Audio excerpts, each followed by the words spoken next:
Se buscan locos. Autor Jorge Cuevas. Capítulo Sin camisa de fuerza.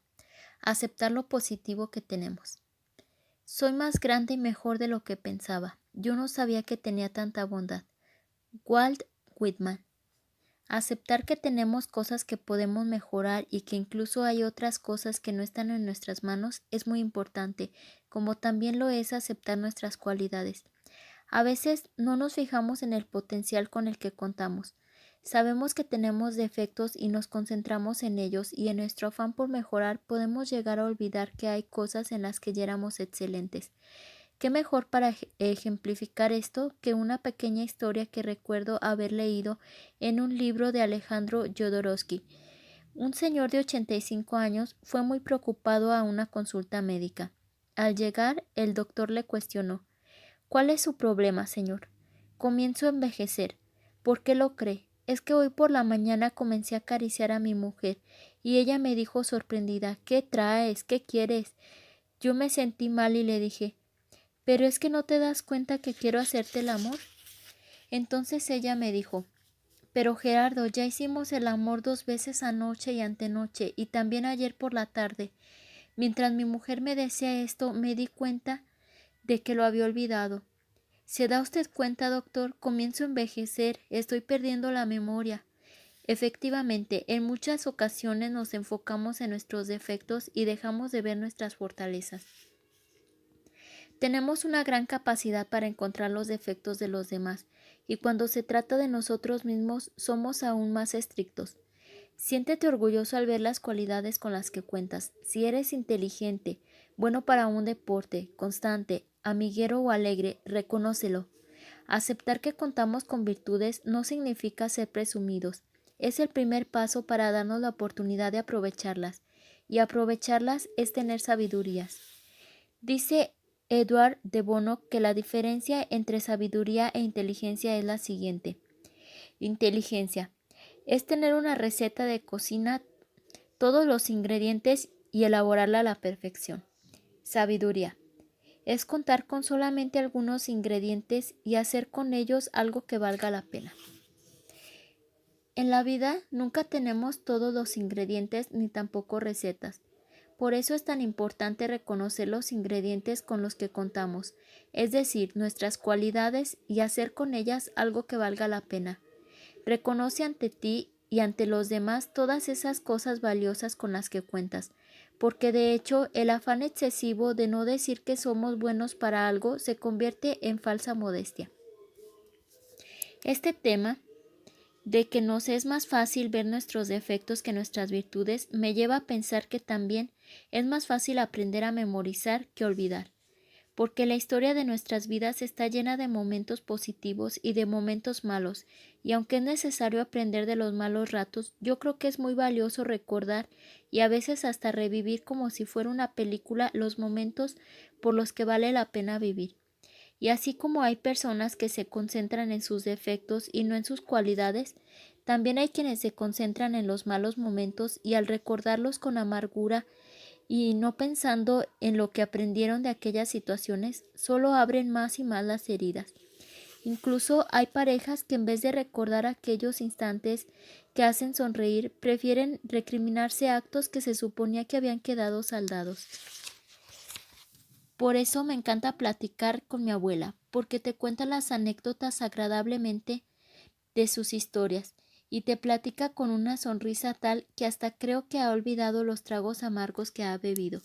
Como diría el gaucho Martín Fierro, aprender a olvidar es también tener buena memoria. Siéntete orgulloso de lo que eres. Milton Erickson mandó una tarjeta de felicitación con una pregunta en el exterior de un sobre cerrado. Cuando ves el cielo, cuando miras las estrellas y observas la inmensidad del universo, ¿te sientes pequeño e insignificante? La respuesta en el interior del sobre decía: yo tampoco. Tengo un amigo que seguido me comentaba: es muy fácil que un conferencista de otro país venga a México y triunfe. Sin embargo, en el área del desarrollo personal es muy difícil que un mexicano sea escuchado en países del habla inglesa. La verdad me daba coraje siempre que aquel amigo me decía ese comentario, Recuerdo también que cuando estaba buscando quién me publicara mi primer libro, hubo un editorial que me dijo que no publicaban libros de mexicanos, solo traducciones de autores extranjeros. Y un tío me decía, pues ya está fácil, di que te llamas George Capps en lugar de Jorge Cuevas. A mí me daba risa, pero risa de coraje, ya que me siento muy orgulloso de ser mexicano y de tener un nombre en español.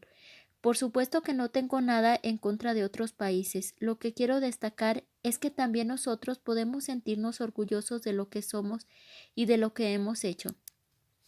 ¿Y por qué no? Porque un mexicano no puede ser escuchado y triunfar en el área del desarrollo personal en el extranjero en un país que habla inglesa. ¿Por qué muchos más mexicanos no pueden triunfar en el deporte a nivel internacional? De hecho, ya muchos han demostrado que podemos hacerlo. El dar a conocer mis ideas en el extranjero, en países en los que se hablen otras lenguas, es un anhelo que jamás pierdo de vista. Y como hay que ir paso a paso, en febrero del año 2000 decidí dar uno muy importante, practicar el inglés. Canadá me pareció la mejor opción y partí como lo hacen muchos amigos, o como tal vez tú en algún momento de tu vida lo has hecho o harás, de mochilazo, con mi boleto de avión y $450 canadienses. El plan era estar allá 4 meses, pero con esa cantidad me alcanzaba solo para sobrevivir 15 días. Lo bueno es que conocí mucha gente que me apoyó y Carlos, el señor de la casa donde estuve viviendo, me consiguió un trabajo. Creo que a veces no valoramos lo que hacen nuestros compatriotas que trabajan en el extranjero. Créeme que no es sencillo y para mí fue una gran enseñanza. El trabajo que Carlos me consiguió era de obrero, de la industria de la construcción o albañil. Entraba a trabajar a las 8 de la mañana y allí aprendí a colocar muros de tabla roca y a poner firmes de concreto, pero la mayor parte del tiempo lo que hacía era sacar escombro. Por las noches me daba calentura, no por las canadienses, sino por que en el interior de la construcción el clima era cálido, y al salir a dejar los escombros estaba nevando, y la temperatura era de unos 10 grados bajo cero. Ya en las noches, te confieso, me daban ganas de llamarle a mi mamá y pedirle que me mandara para el boleto de regreso. Sin embargo, qué bueno que no lo hice. Creo que estas oportunidades nos permiten crecer, aunque tú sabes que crecer a veces duele. Duele cuando lo que te crece son los pies y no te cambias de zapatos. Y si no me crees, pregúntale a las japonesas. Seguí trabajando en aquella construcción durante un mes y la verdad es que pagaban muy bien, de modo que obtuve fondos para pasármela bastante bien durante el resto de mi viaje. Por allá me hice unos amigos de Durango, Ceci y Nacho, los cuales seguido me invitaban a su casa. Allí me quedaba a dormir y, por cierto, varias veces le hice a de Nani, cuidando a Aldo y Edgar, sus 2 hijos de 13 y 9 años respectivamente. Ese par de niños era un par de locos y un par de genios. Edgar era sensacional para dibujar y le encantaban los libros de ciencia ficción. Aldo era campeón de ajedrez en su escuela y ambos hablaban inglés, francés y español. Eran 2 niños locos y mexicanos que estaban destacando en el extranjero. Cuando me quedaba a cuidarlos, yo no entendía quién cuidaba de quién. Edgar me daba clases de inglés con sus libros y Aldo me enseñaba a jugar ajedrez. Además, ellos me enseñaron que nunca se puede subestimar la inteligencia y la sabiduría de un niño, que hay que ser humildes y aprender de ellos, y lo mejor, observé cómo 2 niños mexicanos que crecían en Canadá eran los mejores en todo, y eso para mí era definitivamente una motivación, porque yo sabía entonces que, como mexicano, es posible triunfar en cualquier parte del mundo. En esos momentos yo estaba estudiando en una escuela para polacos, de los que son de Polonia, no de los que hacen política. Allí tenía una muy buena relación con mi maestra. Ella sabía que yo había escrito ya un libro y se había mostrado muy interesada en el tema de Neurolinguistic Programming, programación neurolingüística o PNL. Así que un día me dijo que por qué no les daba una charla o una conferencia sobre ese tema, y aunque por dentro me daba pánico, sabía que era una excelente oportunidad, así que le dije que sí. Ya te andaba, ya querías, me repetía una y otra vez, así que fui con Aldo y Edgar, puesto que ellos serían los encargados de ayudarme a preparar esa charla en inglés.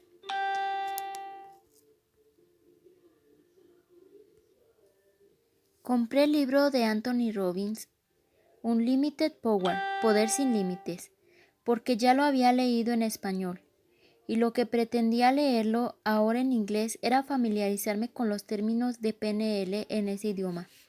La conferencia sería de 1 hora y media, así que los chistes eran indispensables, aunque mientras los ensayaba, de lo que se reían Aldo y Edgar no era de los chistes, sino de mi pronunciación. Total, que después de unas semanas llegó el momento de la verdad. Era el 31 de marzo del año 2000, un día que tenía para mí algo muy especial, puesto que era mi cumpleaños número 23. Llegué a Police Center School con un gran entusiasmo y también con muchos nervios, pero ¡oh sorpresa! En el aula de clases no había nadie. Pensé que seguramente sería algún día festivo para los polacos y se les había pasado a avisarme. Sin embargo, un minuto más tarde se acercó una compañera y me indicó que la conferencia sería enfrente, en el templo John Paul II. Allí me tocaría dar la conferencia en unos minutos más. Si antes estaba nervioso, ahora estaba el doble. Mi auditorio no sería de 20 compañeros como yo lo esperaba, sino de 300 personas, y a mí me tocaría hablar desde el altar. Para mi mala suerte, no cayó un rayo sobre mí. Comencé con todo mi entusiasmo a dar la conferencia. Parecía como que el público me escuchaba con los ojos muy abiertos, cuando de pronto me di cuenta. ¡Oh, sorpresa! El público no hablaba inglés, tampoco hablaba español, tampoco estaban mudos ni sordos, hablaban polaco. Y yo, lo único que sé decir en polaco, ni siquiera sé cómo se escribe. Más difícil no podía estar. Estaba sumamente nervioso, aunque de pronto me dio un poco de risa ver cómo la gente me veía, literalmente con cara de ¿what? Y por mi mente pasaban varias ideas para ver cómo podrían entablar una comunicación con ellos, como mínimo con dibujos, pero entonces mi maestra me volteó a ver. Me dijo que ella haría la traducción y con eso tuve un gran alivio. La conferencia continuó y vi cómo todas las personas que asistieron estaban muy contentas y motivadas. Sabrá Dios qué les diría en la traducción. Al final se acercó a mí uno de los maestros de inglés que asistieron y me preguntó: ¿Tú eres mexicano? Me apresuré a contestarle que sí, y después de guardar silencio por algunos segundos, él agregó: Felicidades, no sabía que los mexicanos pudieran hacer algo así.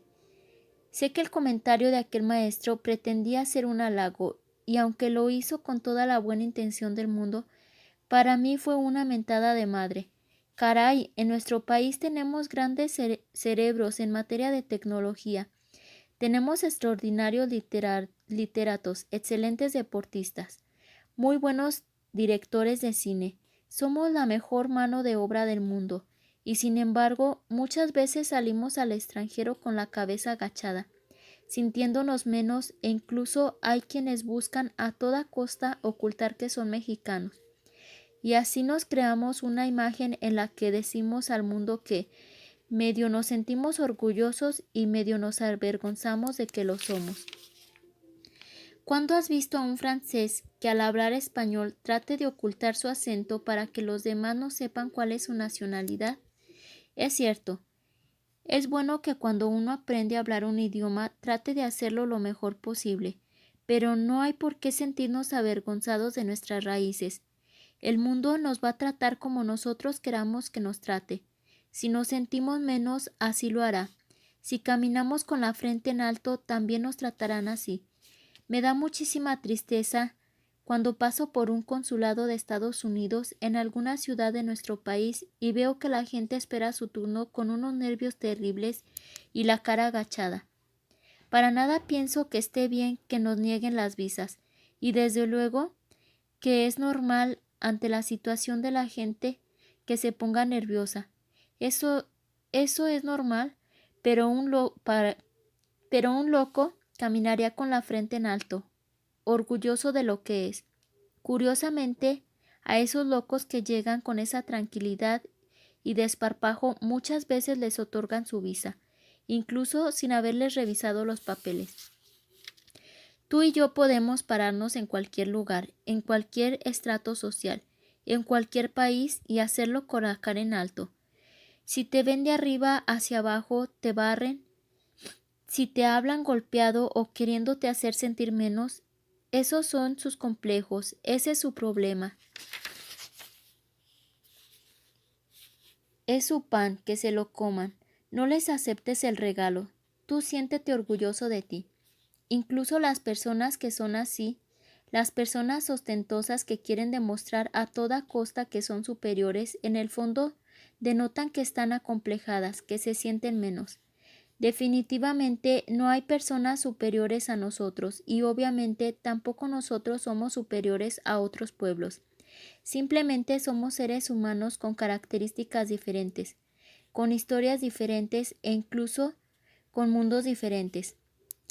El mundo a veces nos marca parámetros, los ricos y los pobres, los países desarrollados y los subdesarrollados, las personas inteligentes y las tontas, las bonitas y las feas. Entonces mucha gente se la cree y comienza a etiquetarse. Yo soy pobre o yo soy rico. Así somos los mexicanos. Una persona plena va más allá de todo esto. Está consciente de que hoy tiene dinero, pero tal vez en 10 años no lo tenga. Simplemente disfruta de su vida y ésta tiene sentido para él. Un loco se puede parar en cualquier lugar, orgulloso de sí mismo, independientemente de cuánto dinero tenga en su cartera, del país al que pertenezca o de sus características físicas.